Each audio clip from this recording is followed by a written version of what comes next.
Lo vamos a grabar. Bueno, buenos días a todos.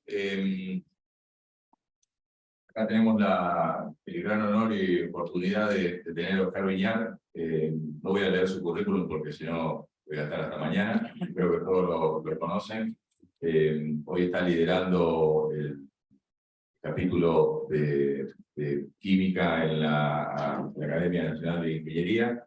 Y vamos a tocar un tema que ya venimos desarrollando en varias reuniones sobre el tema de descarbonización y bueno, cómo afecta a nuestra industria y qué oportunidades tenemos. Creo que eso es gran parte de lo muy interesante que vamos a discutir. Así que les pido a todos que los que están conectados, si quieren hacer alguna consulta, que las pongan por el chat y luego después las vamos a ir leyendo. Y los que están presentes, bueno, pueden levantar la mano. Así que, sin más, Oscar, muchas gracias por venir acá a tu casa y bueno, todo tuyo.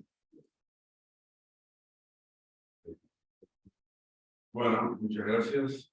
Realmente es como volver a vivir, ¿no? Estar acá de vuelta en la cámara y en el ICA. Este proceso, digamos, de estudio y de involucramiento en el tema de la transición energética comenzó firmemente en la Academia de Ingeniería hace 3 años, y uno de los temas que hemos desarrollado es precisamente el tema de bajas emisiones de los gases de efecto invernadero en los sectores industriales más importantes por referencia a su consumo energético.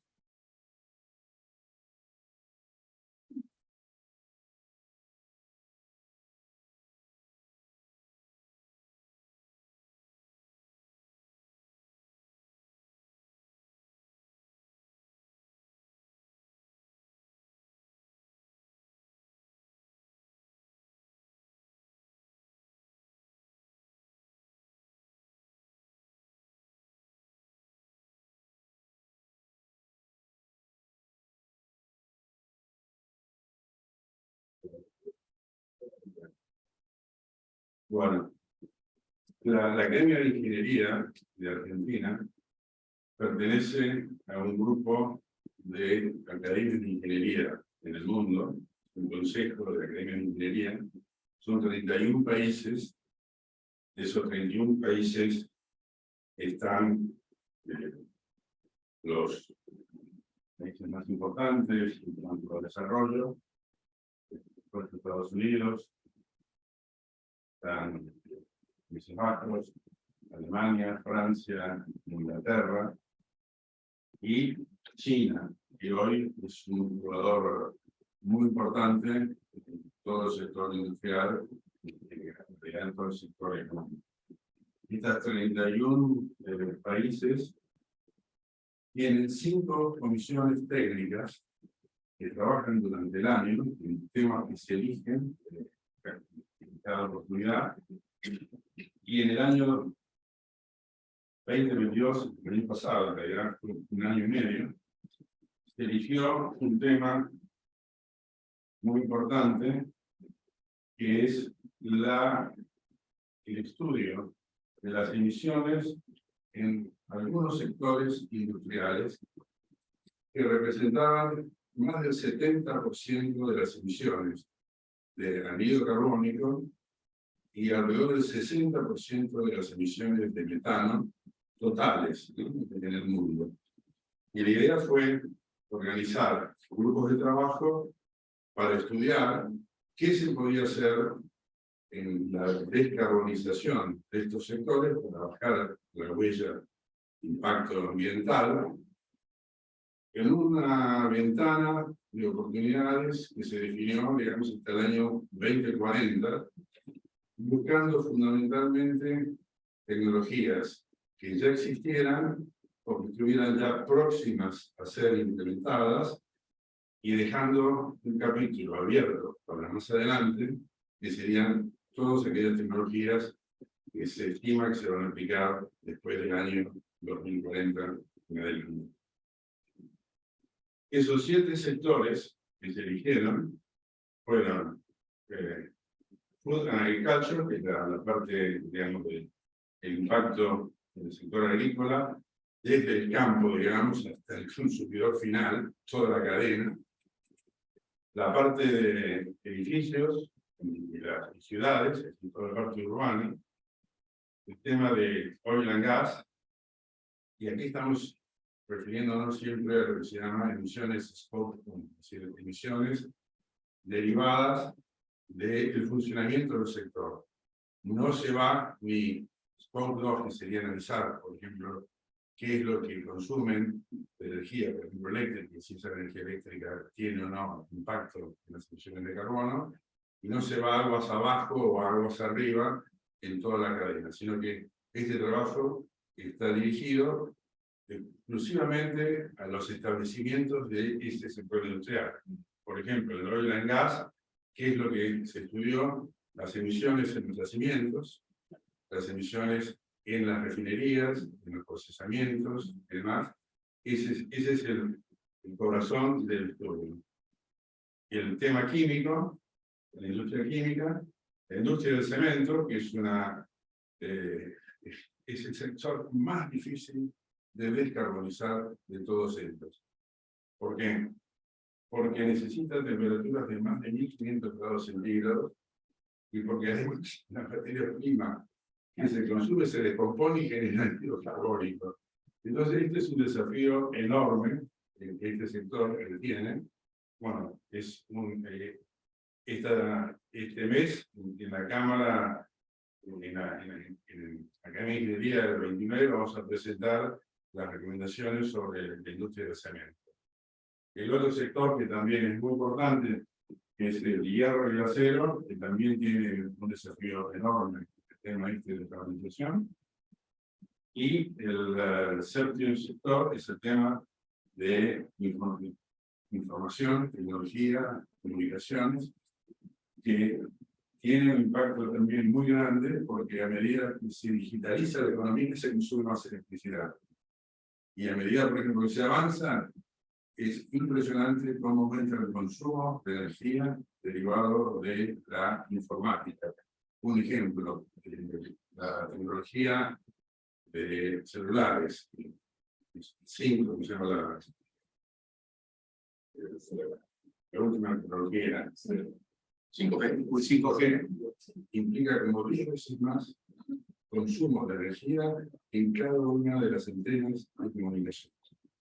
Entonces, todo esto tiene un impacto muy grande, y acá se analiza, por ejemplo, en el tema de Irlanda, que cuando se establecieron en Irlanda los centros de elaboración de informática de todos los grandes proveedores, digamos, de servicios en la parte de informática que fueron en Irlanda, el consumo de electricidad se más que duplicó en Irlanda. Porque los grandes centros de procesamiento de datos son devoradores de energía eléctrica. Entonces, este sector inocentemente aparece como informática y tecnología, que no dice, bueno, este sector es insignificante, no, este sector es cada vez más grande y es cada vez más importante. Cada uno de estos sectores tenía 2 coordinadores. Nosotros en la academia, yo participé en la parte química y Roberto Carnicer participó en la parte de oil and gas. Y participaron alrededor de 60 profesionales de la academia, se hicieron revisiones internas y externas, y más o menos participaron 20 países. Y eso nos trajo la ventaja de una participación muy importante de países con distintos tipos de problemática en el mundo, de enriqueció notablemente. Hay algunos mensajes que se aplican a todos los sectores, que son comunes. El primero es de que la electricidad es cada vez mayor su uso, y es una de las fuentes de descarbonización. Pero claro, para que esto sea 100% efectivo, tenemos que hablar de lo que se llama electricidad baja en carbono, que se define como la generación de electricidad que tiene en todo el ciclo de funcionamiento de las instalaciones que lo producen una emisión menor de 50 gramos de anhídrido carbónico por kilovatio. Para tener una idea de qué significa esto, si ustedes generan una central a carbón, por ejemplo China hoy está lleno, por ejemplo, y la India, esto está cerca de 1 kilo de anhídrido carbónico por kilovatio hora. Si van a gas natural, van a tener la mitad, por 150 gramos en los ciclos combinados, mayor eficiencia. Argentina, por ejemplo, en su matriz energética de generación eléctrica, está alrededor de 400 gramos por kilovatio hora. Es decir, estamos en un rango bastante razonable en cuanto a las emisiones de anhídrido carbónico de generación eléctrica, derivada de que la mayor parte de nuestra electricidad viene de gas natural. El gas natural es de todos los combustibles fósiles el que tiene menores emisiones de anhídrido carbónico. Y tenemos una participación importante hidráulica, del nuclear, y ahora cada vez mayor de renovables, eólico y solar, pero todavía seguimos dependiendo fundamentalmente del gas como el factor más importante de la producción eléctrica. Esa electricidad se va a usar en calefacción doméstica, por ejemplo, hay todo un programa en los países europeos para incentivar la utilización de las bombas de calor para calefacción, también por supuesto para refrigeración, pero sobre todo para calefacción. En la cocina y en los procesos industriales, como vamos a ver, es muy importante. Y en el transporte. El transporte significa fundamentalmente hoy día el reemplazo de los autos con motores de combustión interna por autos eléctricos. En esa transición están hoy embarcados sobre todo la Unión Europea y ahora Estados Unidos a través de esquemas, en el caso de Estados Unidos, de incentivo fenomenales derivados de la ley que aprobaron hace 5 atrás, el IRA, la famosa Inflation Adjustment Act, Reduction Act, que en realidad debía ser el festival de subsidios más grande que se ha establecido en los últimos años, con lo cual, por ejemplo, indicación, si ustedes compran un auto eléctrico fabricado en Estados Unidos, esa es la condición, reciben en su casa un cheque de $7.000, como un rebate por la compra del auto. Y con un incentivo enorme, por ejemplo, a el armado de autos eléctricos en Estados Unidos y el fábricas de baterías en Estados Unidos, con elementos que provengan de países con los cuales Estados Unidos tiene acuerdos comerciales y de preferencia de abastecimiento.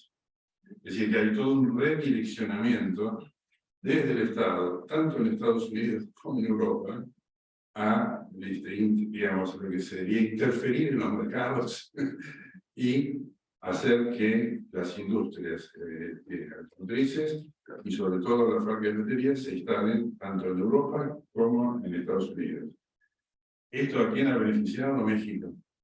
México hoy está en un boom de inversiones en el sector automotriz. Tesla está poniendo una fábrica en México, también las fábricas de baterías, porque podría estar en México lo mismo que estar en Estados Unidos y Canadá. Entonces, México va a ser uno de los grandes beneficiarios, aparte del redireccionamiento de las cadenas de suministro que se están dando en muchos sectores industriales y el sector automotriz.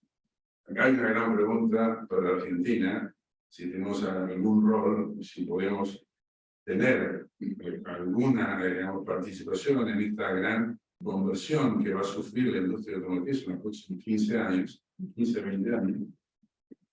Esto es un tema importante y hay que analizarlo y estudiarlo, si realmente podemos, de alguna manera, si como Europa y Estados Unidos, tratar de encontrar una forma de incentivar la instalación de autos eléctricos en Argentina. Una acotación interesante es que la primera inversión para fabricar autos eléctricos se está dando en Brasil en estos momentos. ¿Quiénes son los que están invirtiendo? Los chinos. Una compañía que se llama BID, B-I-D, Build Your Dream, dice.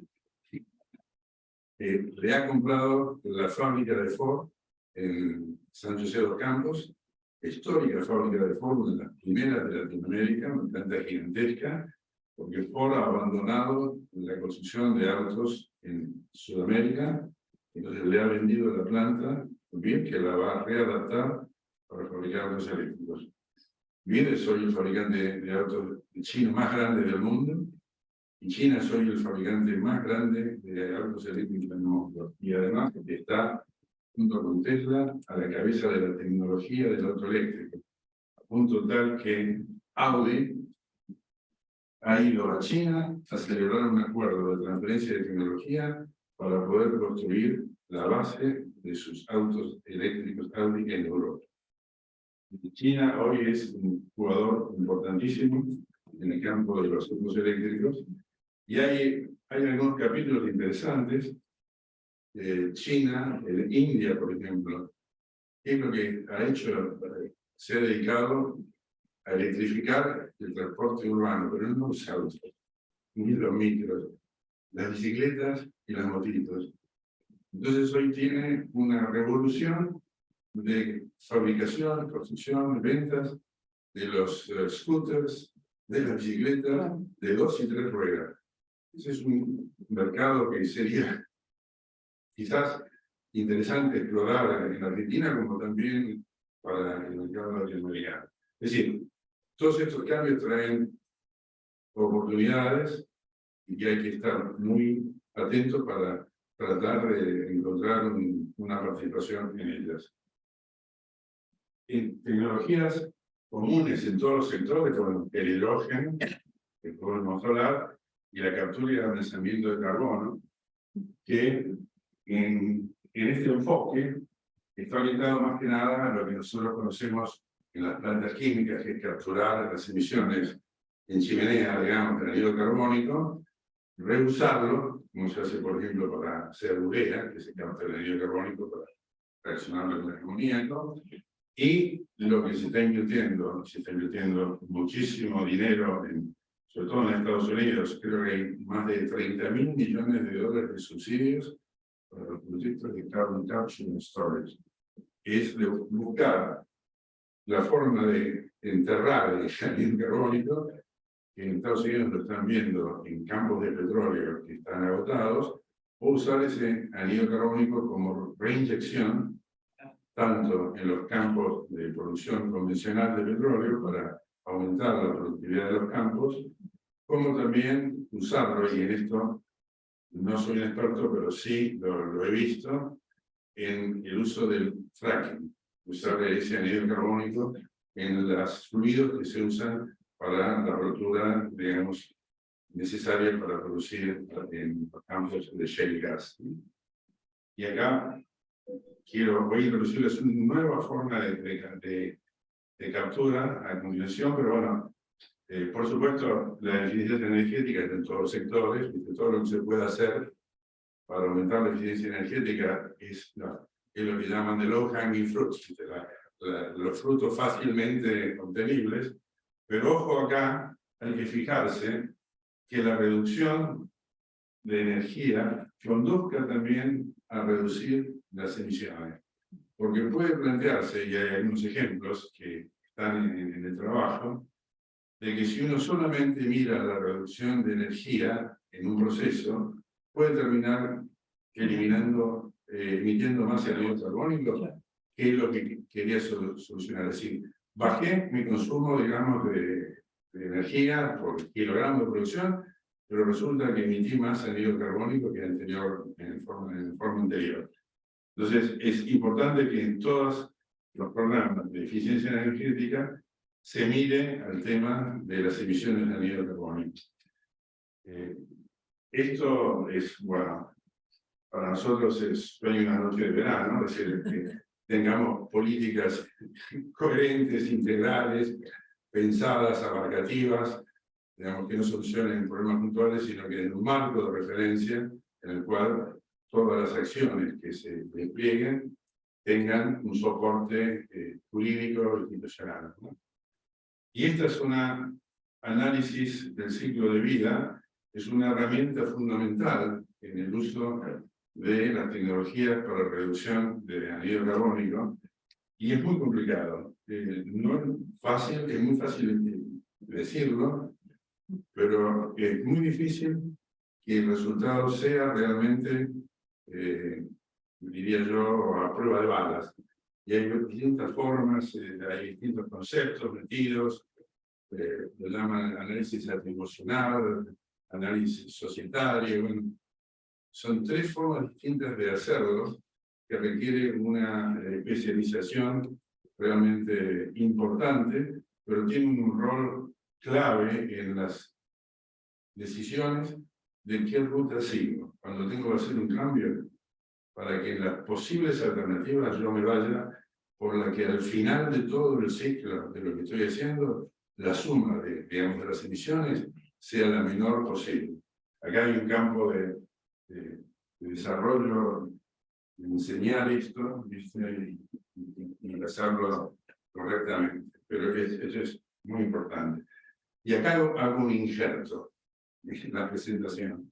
Me voy digamos, de CAES, de la Asociación de Academia, y me voy a la Academia Argentina de Ingeniería.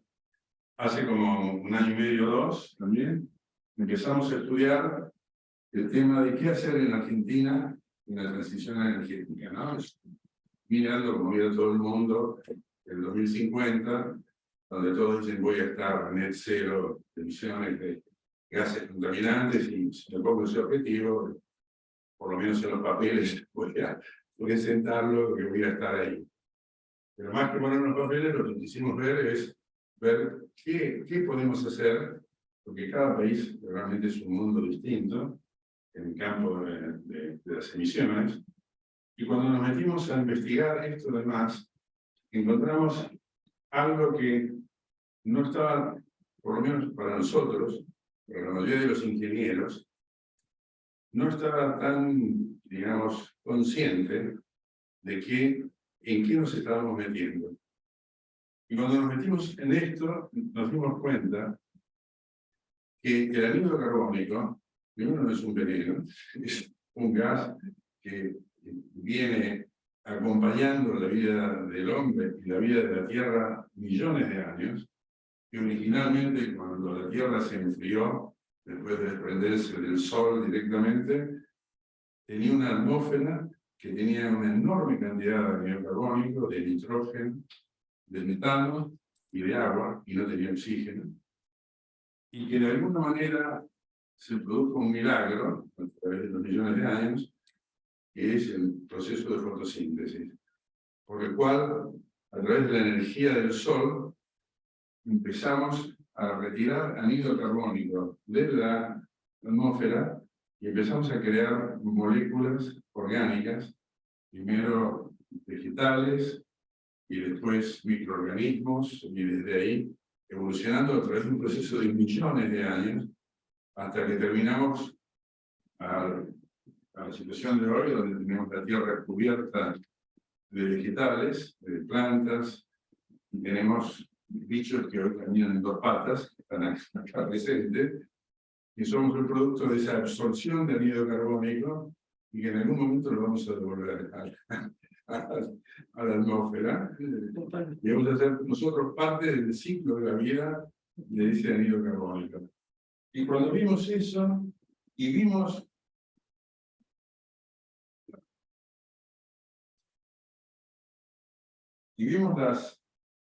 las cantidades,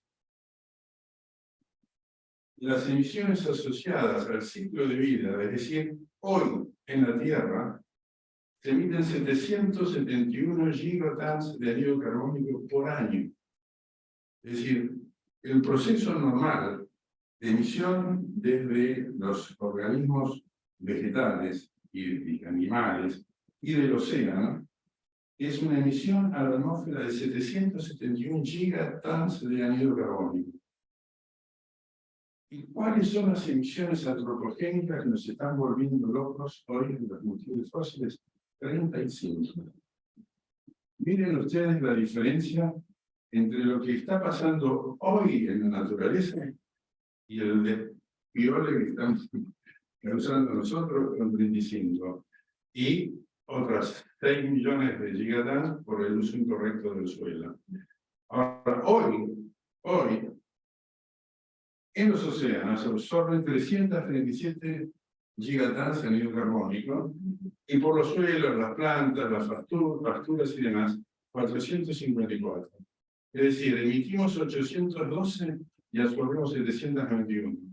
El neto es 21 gigatons. Esto es lo que hoy nos está llevando en la concepción y en el estudio de lo que se ha avanzado a decir, estas 21 gigatons nos están provocando un desbalance y hemos pasado de 250 partes por millón de anhídrido carbónico de la atmósfera a 400. Entonces, hoy hay en la atmósfera acumulada 860 gigatons de anhídrido carbónico. Y hubo un sueco, a fin del siglo XIX, que con una ampollita en un vidrio de anhídrido carbónico notó que la ampolla esa en el laboratorio se calentaba. Entonces ahí puso a estudiarla y encontró que el anhídrido carbónico es un gas que absorbe, digamos, la radiación y por supuesto aumenta la temperatura. Y como en la Tierra hay un proceso de calentamiento y enfriamiento, es decir, la Tierra se calienta durante el día por el Sol, que es nuestro gran calefactor, es el origen de toda la energía que tenemos, y a la noche, cuando, digamos, se enfría, emite energía, y ese desbalance entre emisión y cero, entre emisión y recepción y emisión, que es cero, es lo que mantiene un equilibrio de temperatura que ahora está alrededor de 16 grados, más o menos, en la Tierra. ¿Saben cuánto sería en los cálculos que se ha hecho la temperatura de la Tierra si no existiera el anhídrido carbónico? Menos 12 grados centígrados.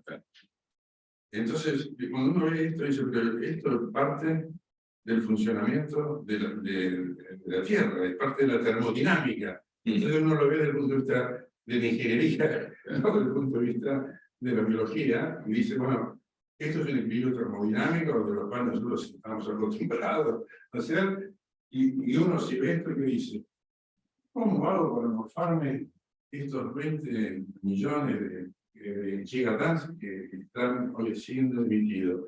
Y cuando veo lo que la Tierra y el océano absorben, digo, bueno, tengo que ir ahí a ver qué puedo hacer para aumentar la absorción, porque va a ser marginal para estos procesos, pero va a ser importantísimo no solo para reducir lo que hoy estoy emitiendo, sino hasta para bajar el día de mañana el stock de anhídrido carbónico que esté en la atmósfera. Entonces, sin meterse uno a decir, a cuestionar, como hay muchos que cuestionan que no es así, que no va a ser, esto no es el fin del mundo y demás, el tema del aumento de la temperatura y que la relación entre clima y temperatura es una cosa tan compleja, donde interviene el agua y las nubes en baja altura, las nubes de gran altura que tienen conductas diferentes en cuanto al rechazo de la energía del sol, y en vez de meter en toda esta discusión, vayamos acá y veamos qué es lo que podemos hacer con esto.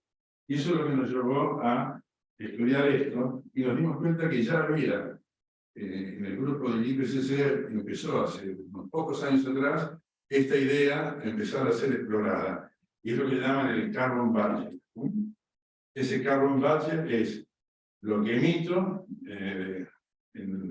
por ejemplo acá por el carbón, por el petróleo, por el gas, digamos, por la parte de cambio de uso de tierra, y todo lo que absorbo hoy por la tierra, por el océano, y el desbalance. Y esta diferencia es lo que provocó este aumento de anhídrido carbónico en la atmósfera. Y entonces, miramos a la Tierra ya de otra manera. Este es un balance en detalle, donde están las emisiones. no llega tanto de anhídrido carbónico, sino de carbono, así que hay que multiplicarlo por 13, así, pasar de la molécula del átomo de carbono a la molécula de anhídrido carbónico. Pero acá está reflejado las emisiones antropogénicas, lo que se absorbe por los distintos mecanismos disponibles en la parte del continente, de la Tierra, lo que se absorbe por el mar, y miren lo que son las reservas de anhídrido carbónico en el mar, las reservas de anhídrido carbónico en los distintos procesos que están en la Tierra, en las pasturas, en las plantas y demás, y lo que representa el total de las reservas de anhídrido carbónico de petróleo, de gas y de carbono. Esto, si quemáramos todo el carbono, si quemáramos todo el petróleo y todo el gas que hoy sabemos que existen, eso es muy inferior a todo lo que hay en carbono hoy en la naturaleza. Entonces, esto nos llevó a preguntar, y para Argentina, ¿qué impacto tiene todo esto si me pongo a mirar en lo que puedo hacer desde el punto de vista de la biología?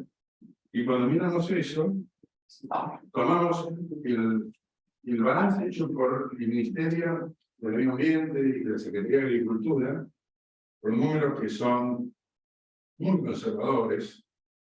Todos los que están en el tema dicen que los números realmente son la tercera parte de lo que realmente tienen en Argentina.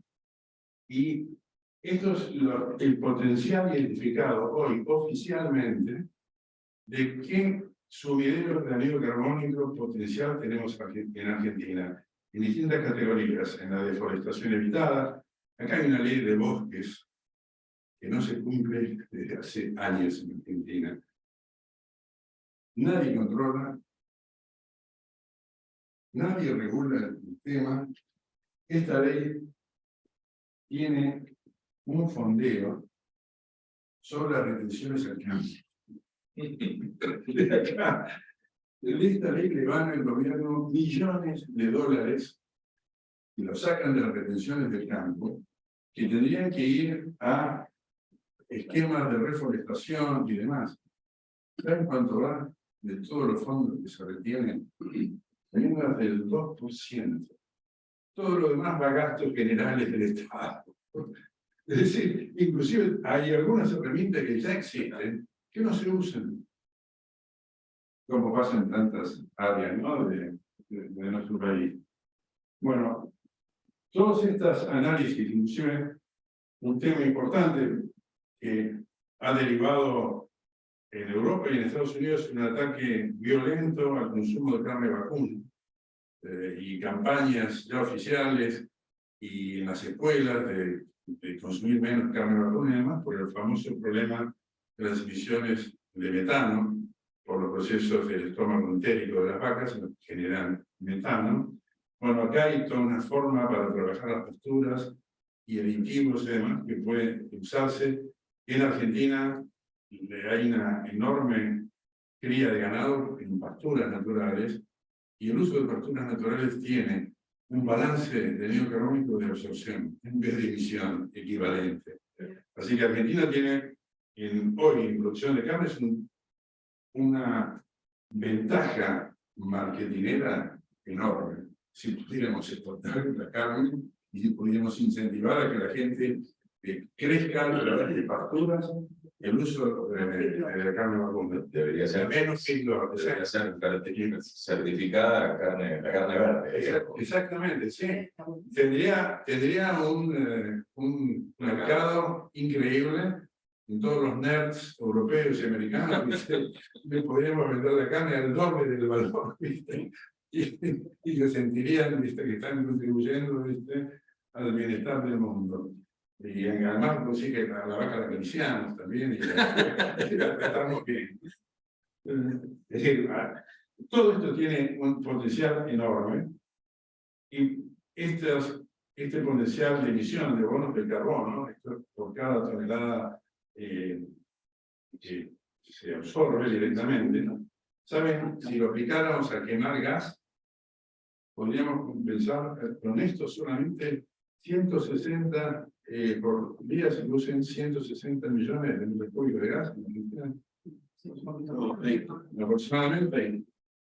120, 125. 120, bueno, estos son 160 millones de producción de gas. Solamente esto. Y ahí surgió una idea, esto ya hace un año que la venimos elaborando, y ahora nos encontramos que algunas petroleras lo están haciendo, de que uno puede exportar gas de Argentina con un certificado de absorción de las emisiones que va a producir ese gas cuando se queme en el país importador, de forma tal que podías decir, como un amigo me dice, estás loco, puedes exportar gas verde. Pero si lo haces así, por supuesto, y el premium es muy bajo para el precio del gas, podrían tener un incentivo adicional a la venta de gas licuado, que es el gran proyecto que Argentina tiene que desarrollar, como veremos en el tema, para ayudar a la colocación de los volúmenes que tenemos que entrar en ese mercado y competir y disputar para poder hacernos un lugarcito en el mercado. Por ejemplo, este proyecto de YPF con Petronas implica 100 millones de metros cúbicos de gas por día para exportar 25 millones de toneladas de LNG. Bueno, eso se podría exportar con el certificado verde al mundo directamente, o podríamos decir, lo usamos para producciones locales directamente, y puedo exportar, qué sé yo, polietileno al mundo verde, porque lo generé en una planta que tiene comprada bonos de carbono para ese anhídrido carbónico que yo genero en la producción de polietileno, lo garantizo que lo absorbo en la biología argentina y puedo vender polietileno verde al mundo. Bueno, las posibilidades que se abren son enormes, las posibilidades de generar un flujo de riqueza importante, y lo que es el efecto adicional es que puedes extender la frontera agrícola, podés producir más granos, podés producir más carne, podés ir a tierras, usar entonces riego, pagar el costo del riego y demás. Esto es una bomba de desarrollo. Así, bueno, hecha esta exclusión, y diciendo que esto es un método que se puede aplicar a la industria química, muy bien, volvemos al capítulo específico de la química. El estudio... Los 131 millones es balance de hoy. Sí. No estamos haciendo nada. Eso es... haciendo todos esos capítulos que están ahí, en eso directamente. Hay una parte de deforestación, hay una parte de pasturas, hay una parte de deforestación evitada, es la combinación que está en ese balance que hizo el Ministerio del Medio Ambiente junto con la Secretaría de Agricultura. El trabajo está enfocado en estos capítulos. Elegimos 3 casos para ir en detalle, que son etileno, amoníaco y metanol, en función de las emisiones que corresponden a la producción de etileno, amoníaco y metanol, tecnologías, mensajes y recomendaciones. Esta es la estructura del capítulo. El trabajo total son como 500 páginas. Está disponible en la página web de la academia. Hay muchísimos ejemplos de casos en cada uno de los sectores. Hay toda una referencia en bibliografía muy importante. Y bueno, es un trabajo muy denso, porque cada página que uno lee tiene que realmente digerirla y demás, pero digamos, yendo al capítulo que a uno le interesa, hay muchísima información y hay referencias, trabajos y demás. Es un trabajo realmente enorme que se hizo, y la idea es que ese trabajo se difunda para ayudar a comprender el tema, la complejidad que tiene, que no estamos frente a algo que es fácil de hacer, sino que es dificilísimo de hacer en tiempo y forma, digamos, y para ser usado en lugares como este precisamente, con los gobiernos, con los políticos, que son los que de alguna manera tienen que intervenir en el proceso de leyes y regulaciones. Bueno, el proceso es de ayudar a tomar las mejores decisiones posibles. Bueno, eso es hay algunas cosas que es una discusión para gente fuera de la industria. Ustedes no lo necesitan. Es decir, define qué es la industria química, es el 7% del PBI mundial. Eso es una idea de la magnitud del sector. ¿Cuál es la demanda? ¿Cómo viene creciendo? Siempre nosotros lo sabíamos, acompaña el crecimiento económico, la demanda de productos químicos. Es hoy, históricamente, ha sido en los últimos 20 años 3.5%. Desde el 2020 a 2030, todas las proyecciones nos dicen que va a seguir creciendo de la misma manera. Y la industria es responsable del 15% de las emisiones totales de gases de efecto invernadero del sector industrial, que a su vez es 8.4 gigatoneladas equivalentes de anhídrido carbónico. Es más o menos el 30% de las emisiones totales de anhídrido carbónico. Así que nosotros somos el 15% del 30%, somos el 4,5% de las emisiones. Bueno, esto también es no es novedad para ustedes, pero bueno, la gran diferencia, y esto cuesta muchísimo y me ha pasado en la academia, y cuando participaba en las reuniones por Zoom, que hacíamos 2 reuniones por Zoom por mes durante 14 meses, los que no son miembros del club de la química, de la petroquímica, no entendían que el sector consumía un montón de hidrocarburos, pero no había correlación entre el consumo de hidrocarburos y las emisiones que tenía que tener de anhídrido carbónico. ¿Por qué? Porque para la industria química, los hidrocarburos es la forma de abastecerse de carbono y hidrógeno para construir las cadenas a partir del cual se desarrolla todo el árbol de productos petroquímicos. Así que lo que para nosotros está metido en el ADN de la industria, y ni lo pensamos porque ya está metido. Sabés que cuando consumís hidrocarburos, la mayor parte entra en la molécula.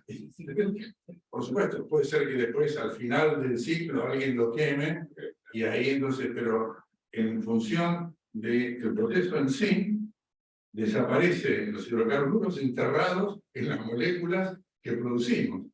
Entonces, esto les puedo asegurar que me costó, no diría muchas horas, pero unas cuantas horas de explicar 2 o 3 veces a los académicos de otras ramas de la ingeniería que no entendían por qué no había una correlación entre el consumo de hidrocarburos líquidos y gaseosos y las emisiones del sector. De todos modos, las emisiones del sector lo ponen como la tercera dentro de los sectores industriales, detrás de cemento y acero, ¿no? Y como le decía, el 15%. Pero bueno, esto de que no los quemamos, sino que los consumidores se lo comen, los hidrocarburos, no, los metemos en las moléculas, ¿no? Por eso es que es tan difícil eliminar el consumo de hidrocarburos en la industria química y petroquímica, porque son el corazón de la estructura de los productos que se producen. Entonces ahí, si uno entra a soñar, y si toma una sustancia que lo ayude a soñar, digamos, más creativamente, puede imaginarse, bueno, tengo que reemplazar todo ese carbono, todo ese hidrógeno, de otras fuentes. Entonces voy a pensar cómo incorporo el carbono, el hidrógeno, y sale todo una idea de una bioquímica, una biopetroquímica de reemplazo de las millones de toneladas de hidrocarburos por fuentes biológicas. Y como nosotros sabemos bien, en el laboratorio puedes hacer cualquier cosa y puedes lograrlo, pero cuando pasás a la realidad de los volúmenes que se manejan en la industria, te encontrás con unas dificultades enormes. Entonces, por eso, hasta el el Instituto de Energía de París, que es la agencia, ¿no? La más importante, en todos los estudios que ha hecho, al año 2050 no ha eliminado el consumo de hidrocarburos, tanto líquidos como gaseosos, de la industria química. Y en algunos sectores, en los ejemplos más agresivos de reducción del anhídrido carbónico, por ejemplo, la gran parte del gas y la gran parte de los hidrocarburos líquidos para el año 2050 queda para el consumo de la industria química. Es decir, que hoy día, hacia el año 2050, ese consumo del corazón de la industria está prácticamente, aún en los escenarios más agresivos construidos, está presente. En plástico se habla de feedstocks circulares a partir del consumo, ¿no? Esa es la partecita que tal vez Claro, ayude. después lo vamos a ver. Una pregunta, ahí cuando hablamos de, perdón, Sí. perdón, Oscar, cuando hablamos de esto estamos hablando de fósiles, ¿verdad? Hidrocarburos fósiles. Sí, porque Pero para traer, también hay otras materias que tienen hidrógeno y carbono, o sea, puede ser biomasa o puede venir de otras. eso es lo que yo digo. Esa es la química que se imagina, pero no para el 2050, digamos, para algún lugar hacia el futuro, que podría reemplazar el carbono y el hidrógeno que vienen de los hidrocarburos por los que vengan de la biomasa en el futuro. Pero el volumen es tan grande hoy día y las tecnologías y los costos son tales que hasta el 2050, hasta en los estudios más agresivos, eso es solamente marginal. Hay un ejemplo, sí, que puede ser que crezca y que también creo es una oportunidad para Argentina, que son los combustibles líquidos, por ejemplo, para la industria aeronáutica, inclusive para los motores de combustión interna. Los alemanes le torcieron el brazo a la Unión Europea hace 1 o 2 meses atrás, porque la Unión Europea, ustedes habrán leído, decretó que para el año 2035 no se fabrican más motores de combustión interna en Europa. Los alemanes, que tienen en su industria automotriz, digamos, un subsector más competitivo, y que no han hecho una transición rápida hacia el auto eléctrico, y están bastante atrás, lograron que se cambie esa resolución, porque dijeron nosotros en Alemania, gracias a mi amigo Fischer Tropsch, voy a tener combustibles sintéticos a partir de hidrógeno verde y carbono de biomasa, y voy a sintetizar las naftas, y voy a sintetizar el gasoil, voy a sintetizar el JP1 en Alemania, voy a tener e-fuels para la continuidad de mi industria y de mis vehículos. Entonces, ese es un capítulo interesantísimo para Argentina, porque nosotros podemos tener refinerías de este tipo, sobre todo porque podemos tener, si tenemos una buena ubicación, lugares donde podemos generar hidrógeno a muy bajo costo, porque podemos generar, por supuesto, hay que usar energía eólica o solar o nuclear para hacerlo, porque el hidrógeno tiene que provenir de una fuente verde, pero es un capítulo también que se abre para Argentina, interesante para hacer. Los alemanes ya pusieron su marca en el mismo y lograron que la Unión Europea cambiara las regulaciones, lo cual les puedo decir que en Europa eso es un milagro que solamente los Oscar, entonces, porque el Green Chemistry, ¿verdad? Lo que voy a decir, Green Chemistry, que impulsa mucho Europa. A mí se me explota la cabeza cada vez que pienso eso, porque digo, cuando veo los volúmenes. El Green Chemistry es un sueño de esa noche de verano. Exactamente. Todas las proyecciones, aún las más agresivas, son marginales. Son productos marginales. ¿Cómo sería no? Porque eso va a ser una producción marginal de Europa, como puede ser la producción marginal de metanol para la industria de los barcos, para usar metanol en los barcos proveniente de hidrógeno verde y de carbono de biomasa, ¿no? Directamente. Pero bueno, cuando estudiamos esto vimos que hay 7 productos que se concentran las emisiones ustedes lo conocen muy bien, los productos químicos primarios, etileno, propileno, benceno, tolueno, xileno, conocidos como productos de alto valor, HBC. Estos dos jugadores, que son importantísimos en cuanto a las emisiones, el amoníaco y el metano. Esta es la famosa cadena que acá no tengo que contársela, si no me la pueden contar ustedes a mí, es cómo a partir del petróleo y del gas, a través de los distintos procesos, va avanzando en la cadena hasta que finalmente llegan los productos al consumidor final. Lo interesante de esto, en los números, es que los polímeros de la industria, de los plásticos, es en volumen como el 70-80% del total de la producción de la industria química. Es decir, que alrededor de los polímeros está el corazón en volumen, en toneladas, de lo que es la industria química. No en valor, sino en kilos. ¿Cuál es la situación actual? Bueno,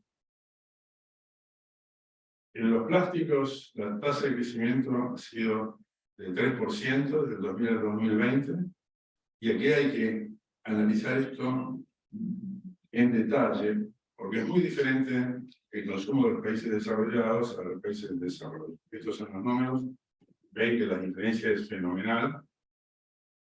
Acá hay claramente, en los países en desarrollo, este consumo está hoy día, sobre todo en Europa y en Estados Unidos, está plató, no está creciendo, porque hay un montón de acciones, reciclado, reuso y demás que se están poniendo en marcha.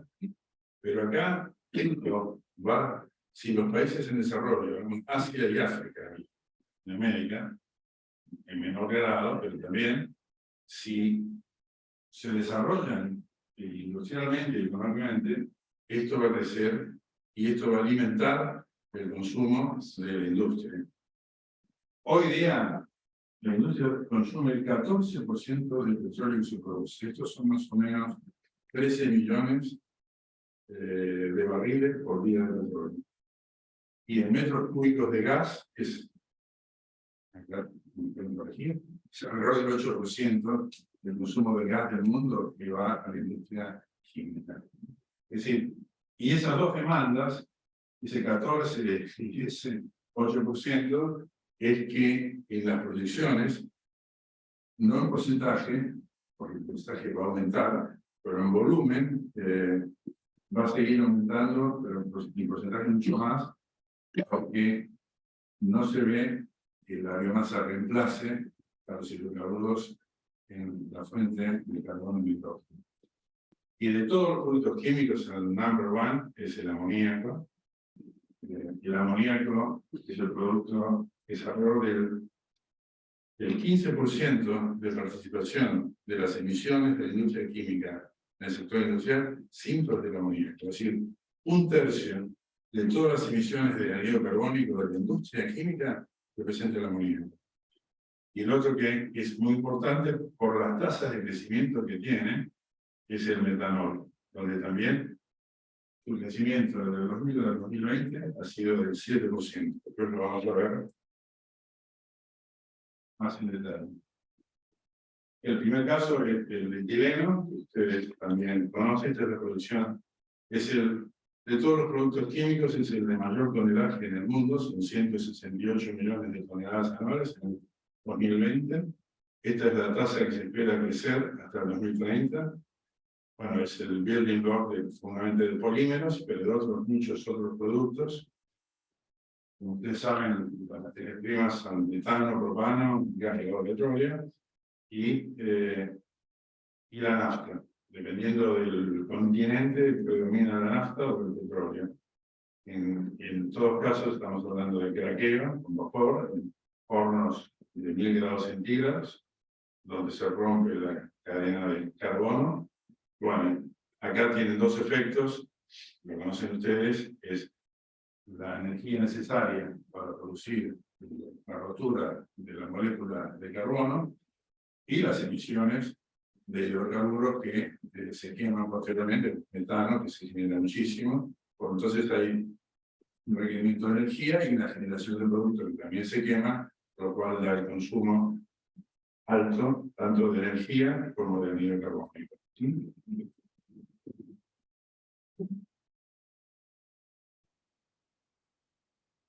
Una consulta, Oscar, ahí en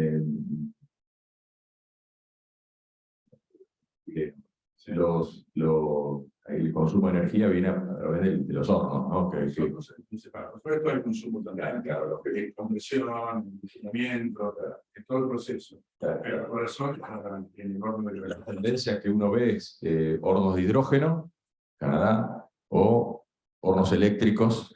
Sí. ¿Se puede llegar a esas temperaturas? Sí, se puede llegar. Ese es el límite, precisamente. Ese es el límite.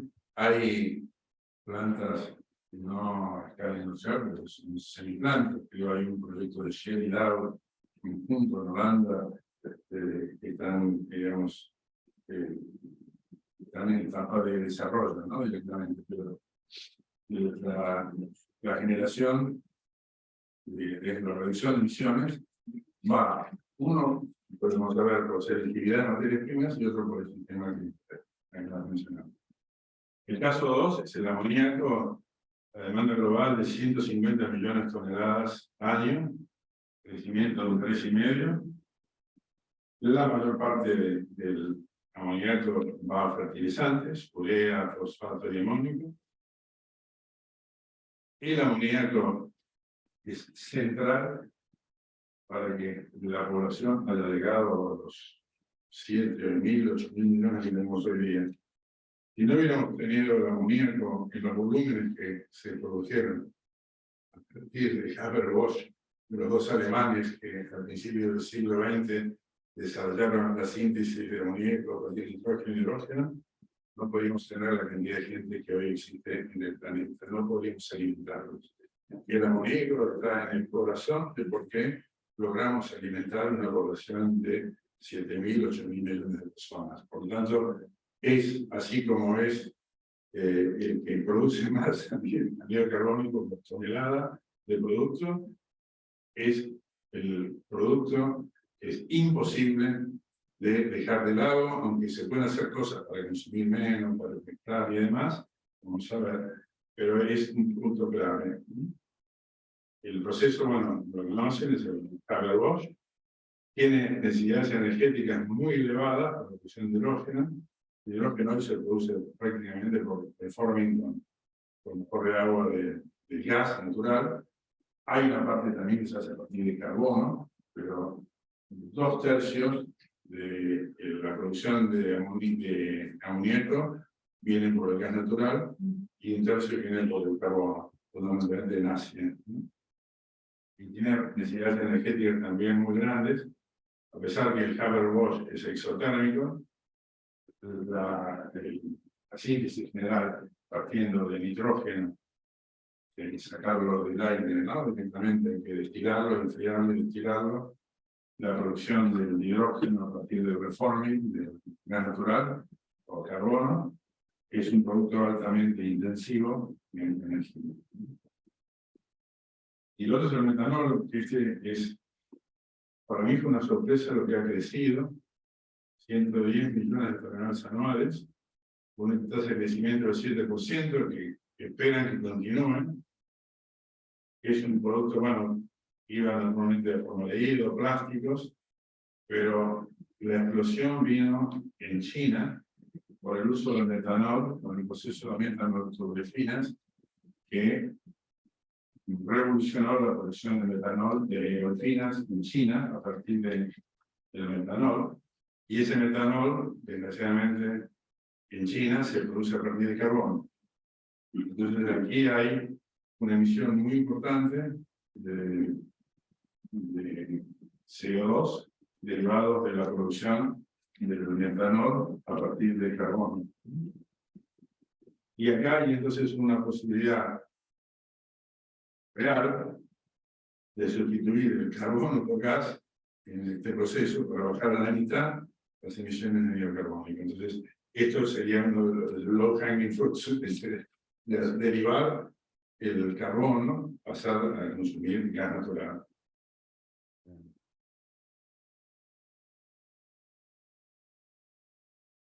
Esto es, mirando al futuro, primero, la industria química es una industria complicada, porque requiere inversiones enormes en activos que duran 30, 40 años de vida económica.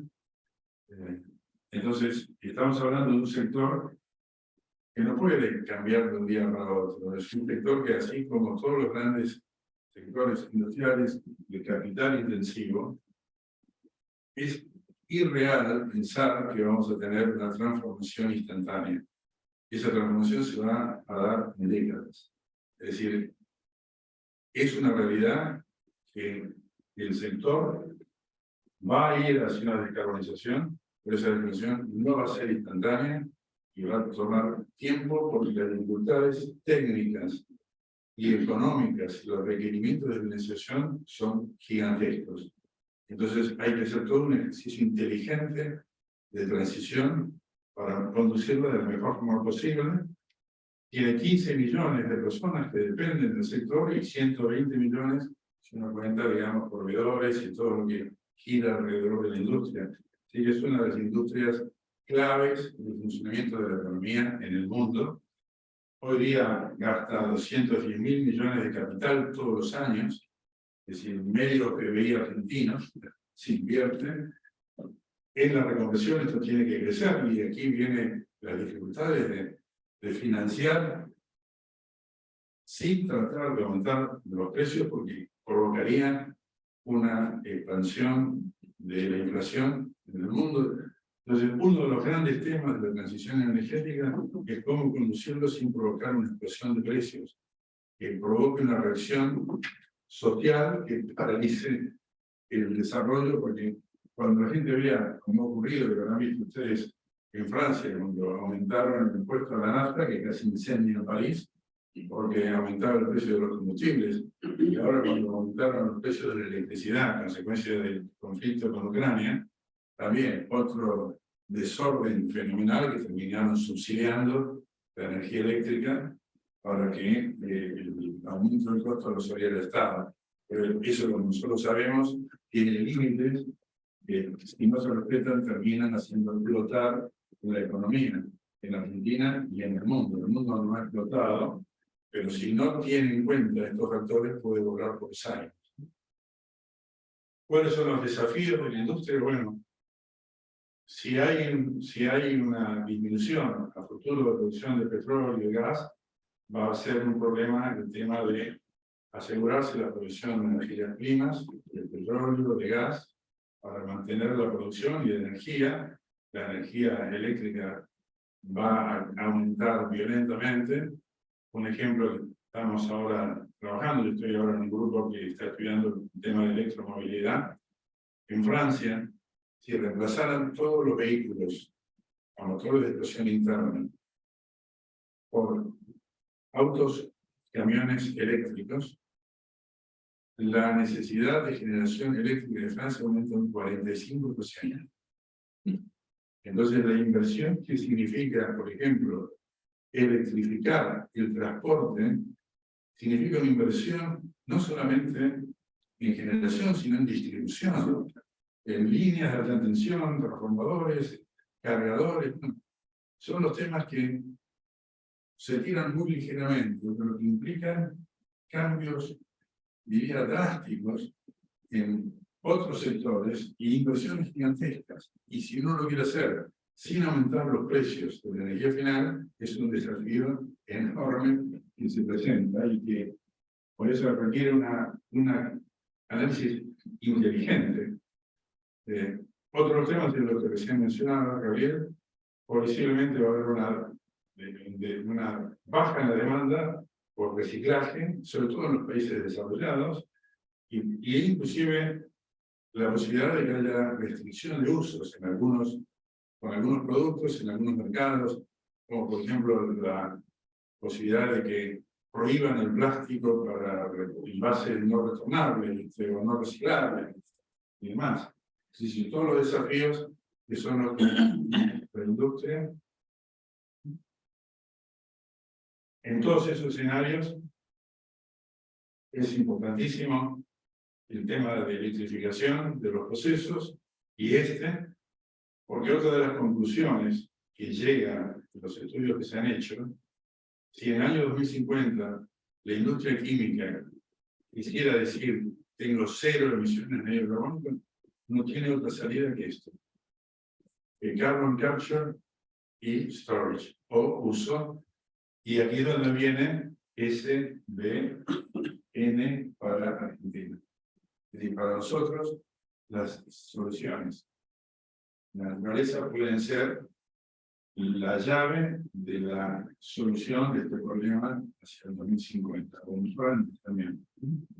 Esto es lo que hablábamos de la química del futuro, donde podamos reemplazar tanto para la parte, digamos, de energía, eventualmente, como materias primas, en algo que hoy día, hasta 2050, va a ser energía. Pero va a ser un laboratorio de ensayo, un laboratorio de desarrollo, en todo este proceso, en los cuales va a haber algunos capítulos interesantes, como este de la síntesis de los combustibles en Alemania, o la producción de metanol, ¿no? Para usar en barcos, motores de explosión con metanol, o con amoníaco.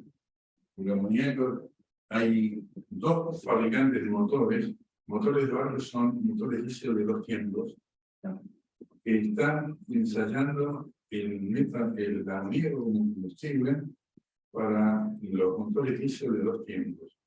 Y lo ven como una alternativa para el futuro, como combustible para la industria naviera. Esto es muy importante. Cada país, cada proceso y cada país tiene que recorrer su camino de acuerdo a sus posibilidades, de acuerdo a las alternativas que tienen, y acá es lo que abre la necesidad de decisiones inteligentes, adaptadas a cada situación, y cada situación adaptada a la situación que tiene cada país. Nosotros tenemos unas enormes facilidades que nos da, por ejemplo, la abundancia de gas natural y el tema de las soluciones basadas en la naturaleza, y tenemos unas dificultades gigantescas en nuestras instituciones y en nuestros procedimientos, que generalmente arruinan todas nuestras posibilidades y que termina deteniendo el desarrollo del país. Así que en nuestro camino individual, las posibilidades están, y el trabajo más importante va a ser el trabajo institucional, el trabajo regulatorio y el establecer marcos que queden en el tiempo y, por supuesto, salgamos de este ciclo inflacionario que hace imposible el financiamiento a tasas razonables de las gigantescas inversiones que van a ser requeridas en el sector eléctrico, en el sector industrial, en el sector de electromovilidad. Claro, una consulta justo en ese punto de financiamiento. ¿No debería también la Academia Económica empezar a analizar otros esquemas de análisis de proyectos, sobre todo por la condición de horizonte que tienen los proyectos, que son muy largos? La industria petrolífera, básicamente, de 30 años, ¿no? Bueno, en las cuales va a estar dependiendo mucho del flujo de caja, va a estar dependiendo de, vamos a decir, políticas de Estado, las cuales van a ser difíciles de prever, porque cualquier cambio en la política, cualquier acción social que pueda haber, como estas que mencionaste, pueden cambiar el proyecto en el futuro. Entonces, es difícil de analizar y dar previsión a los inversores y a los accionistas para que tomen una decisión. Esa es nuestra principal dificultad. Nuestra dificultad, digamos, yo creo que existen dificultades, existen problemas en el área de tecnologías, en el área de elecciones que uno tiene que hacer, pero tenemos la capacidad técnica propia prácticamente de resolverlos. Es en esa área institucional, es en esa área que se refleja en el costo financiero, que es la dificultad más grande que tenemos.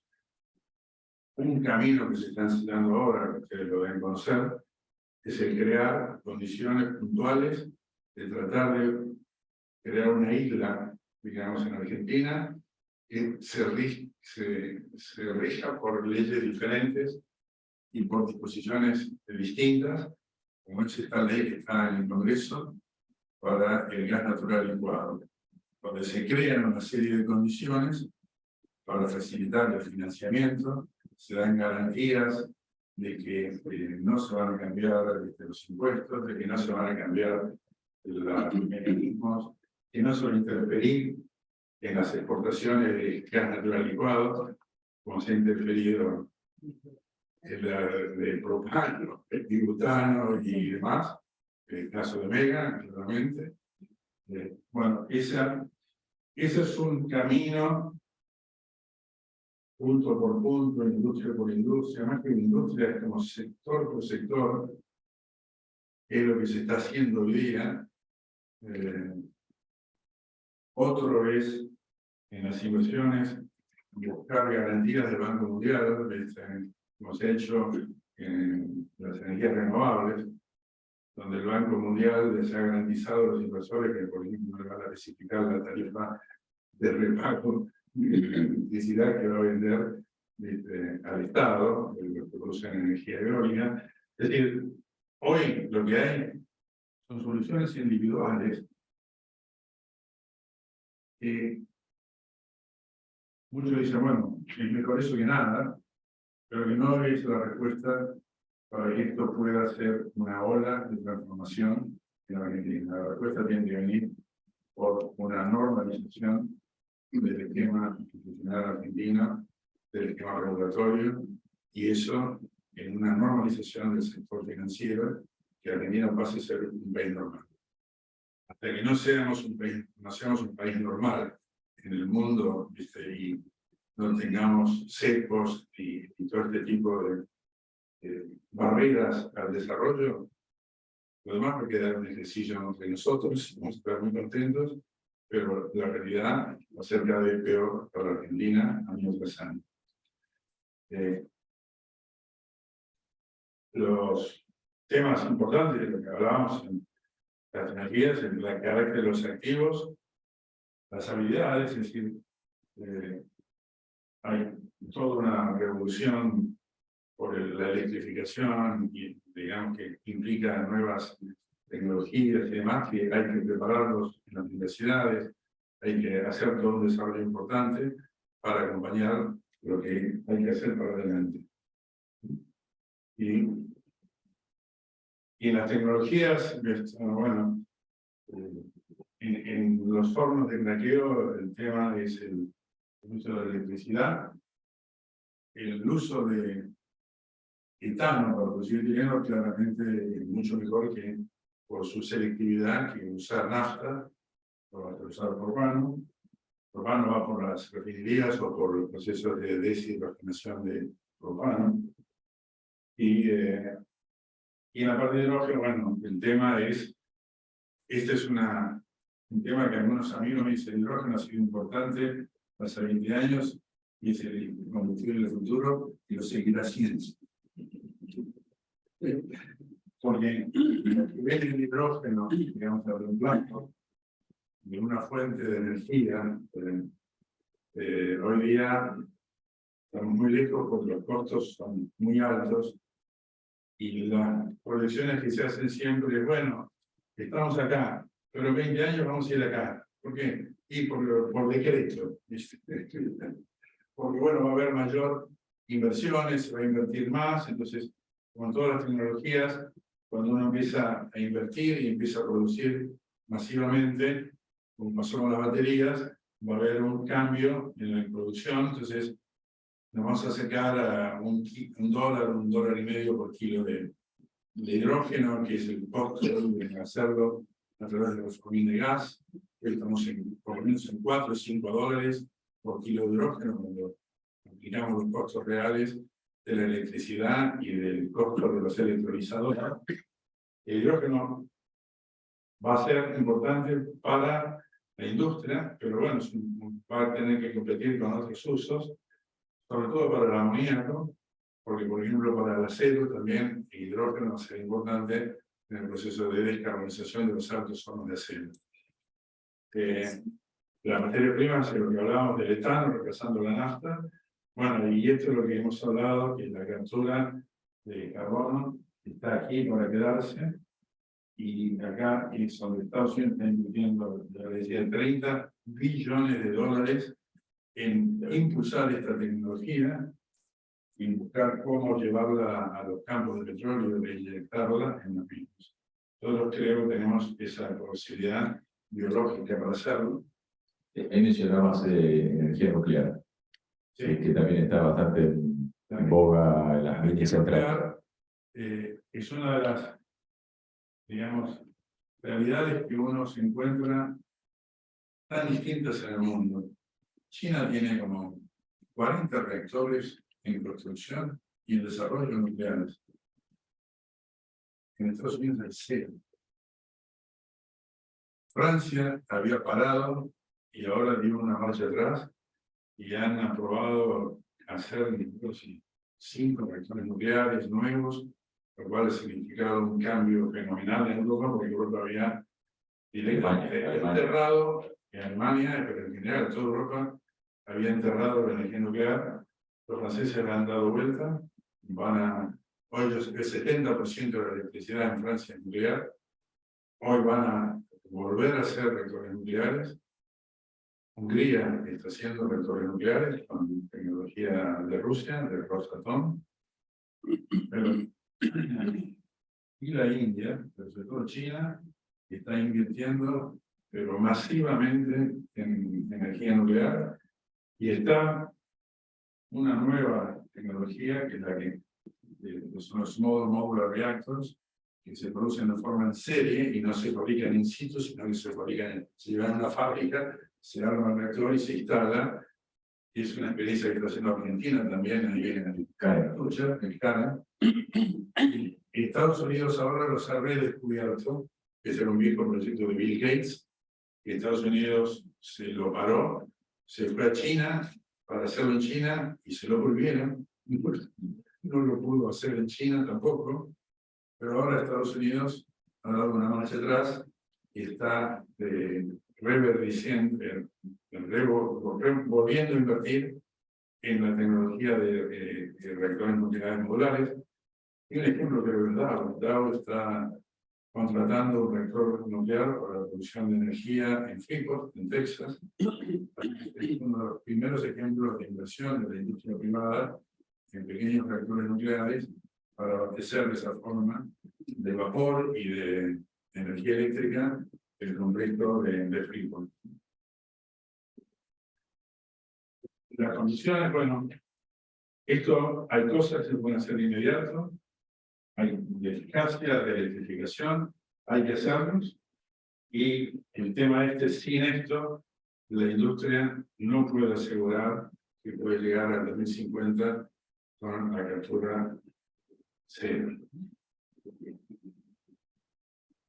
Importante en el camino, es lo que mencionamos, la reutilización de materias primas, plásticos. Hoy estamos en 20%, 15% de reciclaje de plástico, que es lo que Argentina acusa 12, pero 12, ok. Nada. Esto es otra práctica importante, reducir los kilos de fertilizante por hectárea con mejores prácticas. Eso es lo que llamo yo fertilización asistida, es decir, mapean el campo, el territorio, identifican distintas necesidades de kilos por hectárea, de acuerdo a las características del suelo, y de esa manera reducen hasta un 10 y un 15% la aplicación de urea. La urea en sí no es que emita anhídrido carbónico, pero tiene dos efectos. Parte de ese exceso puede ser atacado por bacterias en el suelo y transformado en óxidos nitrosos. Y los óxidos nitrosos son de un enorme poder de y después el efecto eutrificante, que es el arrastre en el agua de los excesos, digamos, de urea. Eso incentiva las algas a cuando van en descarga en ríos, eso disminuye el oxígeno y mata los peces en una zona. El viejo problema de algas. Ah, sí. Eso en el Valle del Po, en Italia, es un ejemplo claro. Entonces, todo eso es plano. Y después se lo están encontrando una nueva forma de reducir el consumo de fertilizantes. Los holandeses han prohibido las granjas para producir vegetales. Y les han confiscado, están en un proceso de confiscación de las granjas en Holanda, Países Bajos, disculpo, por el alto consumo de fertilizantes, y entonces han determinado que ellos no quieren tener una industria que tenga ese consumo alto de fertilizantes, y están en un proceso de expropiación y cierre de las granjas, y le prohíben a los que reciben, digamos, el valor de expropiación, reinvertir en Europa, en producción de hortalizas. Holanda es el primero o segundo exportador de hortalizas en Europa. Hay una revolución en el campo en Holanda. Han creado un partido político de farmers que están indignados con este proceso, que ha recibido el apoyo de la Unión Europea. Y fíjense las locuras que estamos viendo hoy en el mundo. En Europa, directamente, uno, cuando escucha esto, dice: estamos perdidos. Perdieron el norte. Perdieron el norte. Total. Déjame, te hago un comentario, Oscar. En el Congreso de Petroquímica que organiza Jean-Pi, estuvo Werner Müller, el CEO de BASF, y dijo que en Europa tienen 14.700 páginas de regulaciones, y dijo que es imposible trabajar. No tiempo diciendo, nosotros no vamos a ir. Mire, yo sufrí un despertar en todo esto. Está desindustrializado. Es increíble. Y todo esto no solamente no va a favorecer que vuelva a crecer, sino que lo va a enterrar aún más, a pesar de todos los esfuerzos que están haciendo de subsidiar de nuevo la industria, porque vienen de China. Y hoy el mundo ha hecho de China la fábrica industrial del mundo, en cemento, en acero, en aluminio, en químicos. Más del 50% de la producción mundial es de China. Sí, en un solo país. Es una cosa increíble. Increíble. Y pasó en los últimos 20 años, ¿viste? Entonces, explotado. Y tienen las fábricas modernas, más eficientes, más tecnología. Los europeos se han quedado con fábricas de 30, 40, 50 años, de las que no están cerradas, y no se las cerraron. Es decir, cuando uno ve eso en Europa, es como un suicidio colectivo, directamente, que está hoy desatado, no sé cómo lo van a parar. Mezquindad humana. O sea, no lo producen ellos y se sienten mejor que lo producen en otro país. Bueno, para la industria química, el hidrógeno por electrolisis es muy importante, o como se está haciendo en Inglaterra, es a través de reforming con vapor, carbon capture, lo meten en los pozos, digamos, depleted, ¿cómo sería depleted? Vacíos, agotados del mar del norte. Como una forma, porque el hidrógeno es algo así importante en algunos procesos, como vimos del amoníaco, que es tan importante. El otro que vimos para China es sustitución del carbón por el gas natural, por la producción de metanol. Eso es muy bueno. Bueno, eso es el fin, pero no lo aburrido. Gracias, Oscar.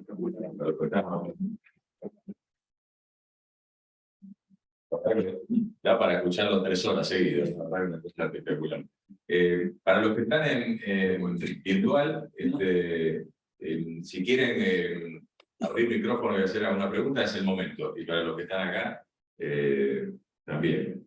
Así que yo tenía alguna anotada. Vos hablabas digamos, de capital necesario. La verdad que también estamos en un momento, diría, único. El capital en el mundo está buscando proyectos sustentables. Y nosotros podríamos ofrecerlo, ¿no? Pero por supuesto. Esa es la gran ventana que podemos traer y de esa manera financiar todas las inversiones que son necesarias en el campo de la energía, en el campo de los sectores industriales que pueden crecer y pueden también desarrollarse. Contar el caso que hablamos del barril verde, digamos, que capaz que muchos no lo saben, pero lo que están haciendo la industria de hoy en casa. Esta idea que nosotros tenemos hace un año atrás, que al principio parecía que era un sueño, yo hasta tenía miedo de hablarlo, de no estaré metiendo la pata. Será cierto, ¿no? Yo traje a Gabriel que el año pasado, en septiembre, se hizo reunión de CAES en París y vino la número 2 del IPCC, ¿no? A hacer una presentación. Y entonces digo, bueno, es mi oportunidad de hablar con ella y decirle, en Argentina estamos viendo esto y demás, para que me dijera, que fumaste, ¿no? Antes de venir. Y bueno, me dijo, pero por supuesto, eso es, no lo pueden hacer todos los países, pero ustedes tienen las condiciones naturales, suelo, clima, agua disponible. Eso es un camino claramente que pueden recorrer en el tema de secuestrar el carbono. Es una herramienta que tienen disponible y que es una herramienta que muy pocos países la tienen. Así que eso me dio un poco de seguridad de no estar soñando. Y que realmente es una realidad, pero me he dado cuenta, si lo decía Gabriel, que cuando hemos hablado de esto, hemos hecho algunas presentaciones, en general no nos creen. Creen de que esto es una fantasía y demás y todo. Por supuesto, para implementarse hay que establecer mecanismos de inspección, de educación y de emisión de certificados y seguimiento para que esto funcione en forma seria. Hay que armarlo, pero está ahí. Y lo que nos pasa es que todavía no hemos llegado digamos, a conseguir de que esto se difunda, así como hoy nadie. Pero hay algunas empresas como Vista. Pero en ese proceso de repente apareció Vista, que anunció un proceso de deforestación de 5.000 hectáreas, ¿viste? Y después hizo otras 3.000 de agricultura regenerativa, que es nada más ni menos que la de no-till, nada, es decir, la siembra directa, directamente, que ahora Argentina ha sido pionera en el mundo, porque cuando roturas la tierra y demás, abrís el proceso para que se escape el anhídrido carbónico retenido en el suelo. Entonces el no-till hizo una revolución desde el punto de vista de la emisión de anhídrido carbónico, porque paró el efecto que tenía la roturación y escape del carbono que tenés adquirido en la tierra, y que es un carbono fundamental para el ciclo que estábamos analizando antes. Así que bueno, y después apareció Central Puerto, y apareció también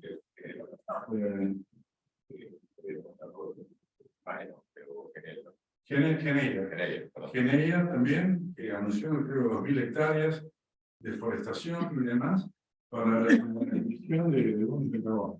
Perdón, ese sería un ciclo, para entender lo que es el barril verde, sería un ciclo, para entender el punto de que el barril verde, digamos, sería compensado con captura por fotosíntesis. Exactamente.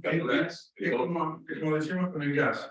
Nosotros decimos, Argentina podría, solamente con este estudio que hay, ir adelante con todo este programa de emisión de bonos de carbono y podría exportar 160 millones de metros cúbicos de gas por día con un certificado que dice cuando usted queme este gas, en Argentina, los procesos biológicos que están acá certificados van a absorber el anhídrido carbónico proveniente de la quema de ese carbón. El mismo razonamiento han hecho los de Vista, donde dicen, este barril de petróleo, cuando se queme va a generar tanto anhídrido carbónico, y por lo tanto, esta cantidad de bonos que yo tengo certifican con ellos 1.000 barriles por día de exportación de petróleo que van a tener el sello de haber sido compensados en origen por soluciones biológicas, que es la absorción de anhídrido carbónico, por nuevas prácticas de forestación o de agricultura regenerativa. Esas son las listas que mostraste en la Sí. tabla. Sí. Esa tabla tiene que tener, esos serían los mecanismos de desarrollo limpio Exactamente. de cada Eso es uno lo de que los hoy transformados. tiene identificado la Secretaría de Agricultura y Medio Ambiente, y que la gente que está en el tema dice que Argentina tiene 3 o 4 veces es mucho más. Ahí estaríamos compensando. Además, expandís la frontera agrícola, entonces exportás más alimentos. ¿Viste? El desafío es Eso es muy por todos lados. el desafío del mecanismo de desarrollo limpio, perdón, Sí. solo un punto. El desafío del mecanismo de desarrollo limpio, como nosotros lo hicimos en Campana, en la planta de hidrógeno, es que es un proceso muy largo, muy tedioso y muy costoso. Sí, claro. O sea, hay que encararlo rápido, necesitas tener financiamiento porque es todo plata hundida, digamos, durante todo el proceso, Claro. al cual se hace cargo el que después va a esperar que le den el bono. Y después el bono, lo que tienes es que tampoco tenés una previsión de cuál va a ser el precio final que te van a pagar, porque depende de un mercado. Entonces, tiene muchas aristas variables, uno se tira la pileta, pero bueno, nada. Sí. Pero hay algunos que están tirando. Sí, eso, la verdad. Mirá, nosotros Algunos ya están en el agua. hicimos un cálculo, que es comprar tierras en Argentina. Hoy el valor que puedes comprar tierras en alguna de las provincias, digamos, no Carmen de Areco, comprando tierras, digamos, en provincias en el interior, haciendo todo el costo de forestación, haciendo todo el costo de mantenimiento, generando, no generando ningún ingreso que podés generar, que podés tener ganado, en los bosques, podés generar un montón de cosas, sin considerar nada de eso. Calculamos que teníamos una tasa de retorno del 8% anual con un bono de carbono de $15 al tonelada. ¿Cuál es el precio del bono? Hoy está $100. $100. Entonces, bueno, cuando pongamos esto, hay una demanda tan grande que se dispara arriba, se va a caer. Pero la rentabilidad va a ser fenomenal. En la generación. ¿Por qué no lo puede hacer Europa? Porque la tierra cuesta 50 veces más que acá. Entonces, vos tenés acá un elemento, no hay disponible, no que es tierra. Tierra para poder forestar y para poder hacer agricultura y poder hacer agricultura con integración. En mínimo en Argentina y en muchas partes del mundo es hacer agricultura. Que por supuesto es más cara que el precio nuestro. Por eso que en Argentina se dan el lujo de cobrarle el campo 50% de impuestos. Y siguen, sobreviven, no se funden. Pues si no puede ser, bueno, porque la productividad nuestra de mezcla de suelo, clima y tecnología, porque hoy día Argentina no solamente produce baratos alimentos por suelo y por clima, sino por tecnología, en la cual es líder en la aplicación de todas estas nuevas maneras de manejarse en producción agrícola. Y una consulta. Vos hablaste de que el carbon capture and storage es una de las, digamos, de las soluciones que se necesitan. Una de las soluciones que no se puede escapar. Que no se puede escapar. Y yo lo que veo es que cuando Canadá tiene el revival de inversiones petroquímicas, es porque ha invertido un montón en carbon capture and storage. O sea, hay una compañía que pasa enfrente de tu planta, que toma el carbón, lo lleva y lo almacena. Claro. Pero hay muchas industrias, estoy hablando de las petroquímicas del mundo, que están en zonas costeras, lejos de donde hay. Entonces hoy parecería de que el centro de gravedad, ¿te acordás que uno decía, no, tenés que estar al lado del agua para poder mandar el contenedor?